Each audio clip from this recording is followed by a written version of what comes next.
Welcome back to The Lost Tactician, where we uncover the hidden truths of history's most defining conflicts. Today, we're peeling back layers that were never meant to be seen, examining the invisible war fought not with bullets, but with brushes. Did you know the paint on a World War II tank wasn't just a random shade of green? It was a meticulously crafted optical illusion designed to deceive the enemy's eye at the moment when life and death hung in the balance. We're diving deep into the secrets of World War II camouflage, uncovering whether it was a stroke of artistic genius or a precise scientific endeavor. What you're about to discover will change how you see every military photograph from the war. The hidden language of camouflage. Long before the first shells screamed across European soil, nature had already written the textbook on survival through deception. The tiger's stripes, the moth's bark mimicking wings, the chameleon's adaptive skin. These weren't merely aesthetic choices, but evolutionary strategies perfected over millennia. Military theorists in the early 20th century recognized something profound. The psychological dimension of visibility extended far beyond simple concealment. A soldier who believes he's hidden fights with confidence. An enemy who cannot trust his eyes hesitates. And hesitation on the battlefield measures the difference between victory and annihilation. The concept of deception painting emerged from naturalists and artists who understood that the human eye doesn't merely record what it sees. It interprets, predicts, and can be fundamentally misled. When World War I introduced mechanized warfare and aerial reconnaissance, the stakes of visibility transformed overnight. What worked for infantry crouching in trenches proved catastrophic for tanks crossing open ground or ships silhouetted against the horizon. By the time World War II erupted, military planners worldwide recognized they faced an unprecedented challenge: how to hide industrial-scale warfare from increasingly sophisticated observation. The conflict became the ultimate laboratory, where theories of visual deception would be tested under the most unforgiving conditions imaginable: actual combat. Beyond green and brown color theory and conflict. Walk into any military museum and you'll notice something curious about World War II vehicles. The greens aren't quite green, the tans seem oddly muted, and some schemes appear deliberately mismatched. This wasn't carelessness, it was calculated genius born from understanding how human color perception functions under stress and varying conditions. The eye doesn't process color in isolation.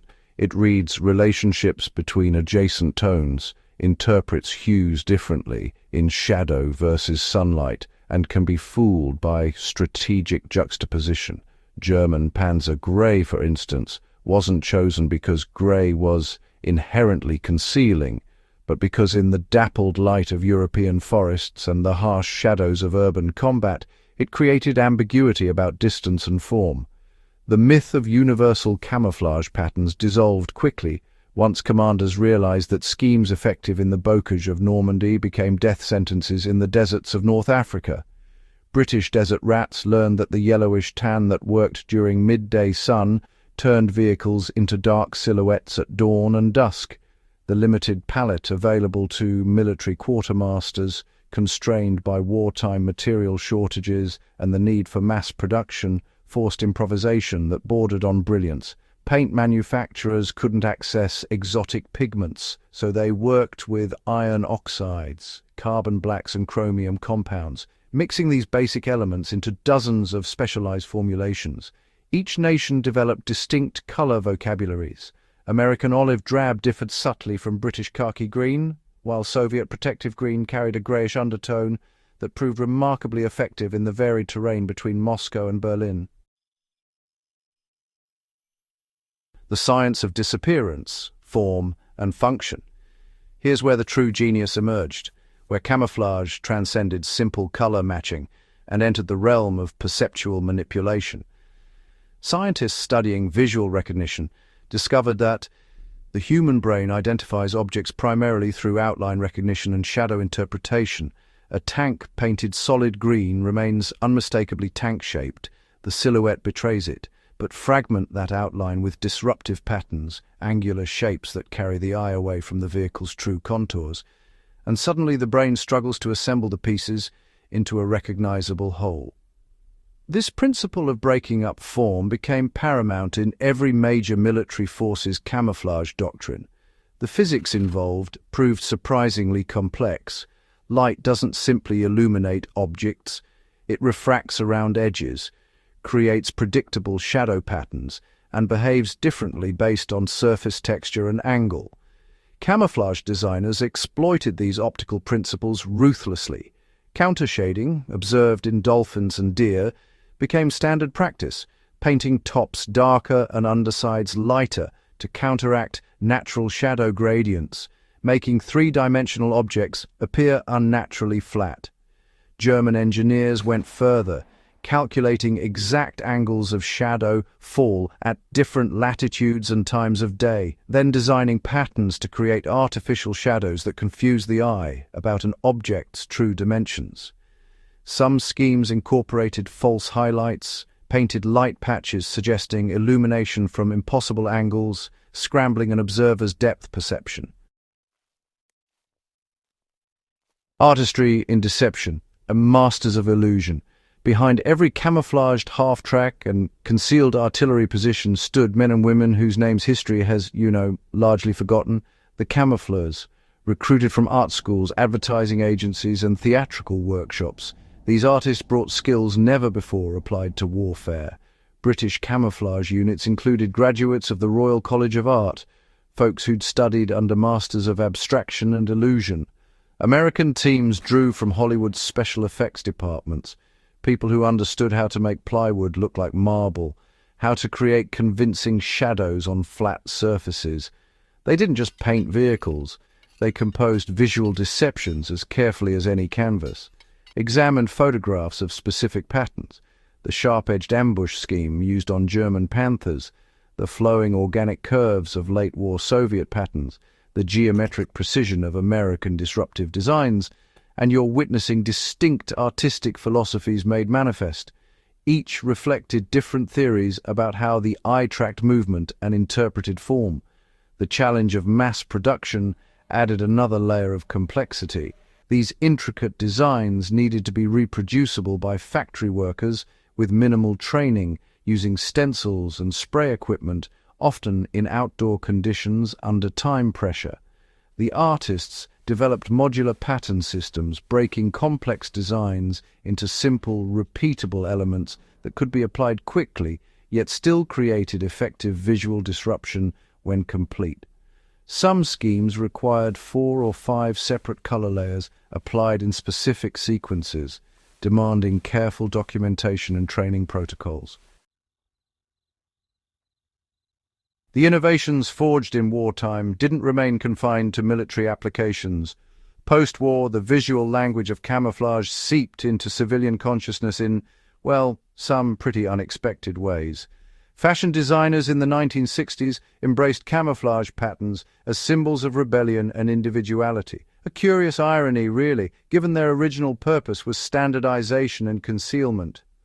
Urban planners, studying the psychological impact of built environments, borrowed principles of visual disruption to make brutalist architecture less oppressive. Modern digital camouflage patterns used by armed forces worldwide are direct descendants of World War II experimentation, now optimized through computer analysis of thousands of environmental photographs and tested using the very aerial reconnaissance technology they're designed to defeat.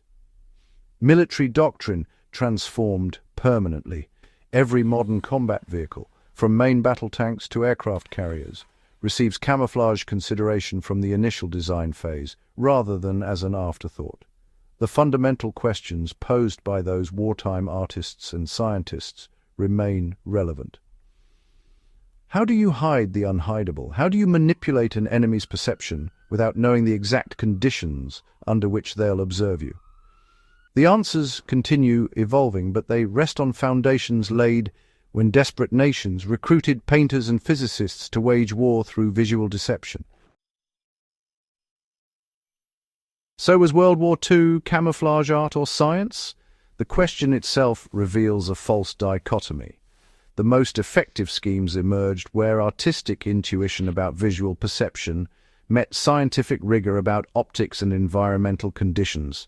The artist provided creativity and understanding of human visual psychology. The scientists contributed measurable principles and testing protocols. Neither could have succeeded alone. Those fading paint schemes on museum vehicles represent more than military history. They're evidence of human ingenuity under pressure, proof that survival often depends not on brute force but on the ability to see differently, to think laterally, to make your enemy doubt their own eyes. That lesson resonates today in an era of digital warfare and sophisticated reconnaissance, reminding us that the art of deception remains as relevant as ever. If this deep dive into history's hidden tactics resonated with you, hit that like button and share this video with anyone fascinated by the intersection of creativity and survival. Subscribe to The Lost Tactician for more explorations into how human ingenuity shaped the course of history. Until next time, stay tactical, stay curious, and remember, sometimes the most powerful weapon is the one your enemy never sees.